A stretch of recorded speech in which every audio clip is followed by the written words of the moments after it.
Habari, leo tuko kazini kufanya pre-purchase inspection kwenye hii Mazda CX-5 mwaka 2015. Kabla mteja wetu hajaweka pesa yake mezani, tunaanza kwa kuangalia muonekano wa nje kwa umakini mkubwa. Tunatathmini hali ya bodi, kuangalia kama gari lishawahi kupata ajali na kupigwa rangi upya. Tunakagua milio ambayo sio kawaida kwenye engine. Tunaangalia kama engine tayari imeshaanza kubreathe moshi. Tunaangalia leakage ya oil kwenye engine.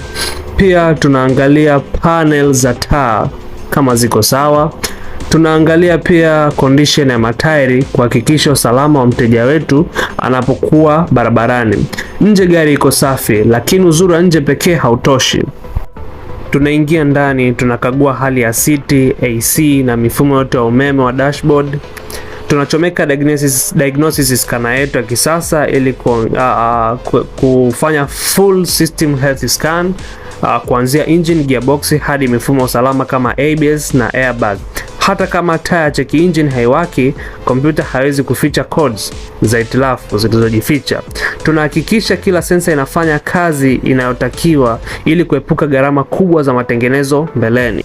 Mwisho kabisa tunaingia barabarani kwa ajili ya drive test. Hapa tunasikiliza milio ya engine, tunajaribu uwezo wa gari kubadili gear, transmission smoothness na jinsi breki zinavyofanya kazi.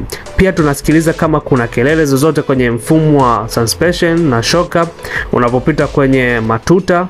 Baada ya hapa, mteja wetu anapata ripoti kamili na ya uhakika. Unataka kununua gari bila wasiwasi? Tuite sisi Motekai tuje kukufanyia ukaguzi wa gari yako ili kuweza kupata kitu bora kabisa. Motekai Intelligent Auto X. Bye bye.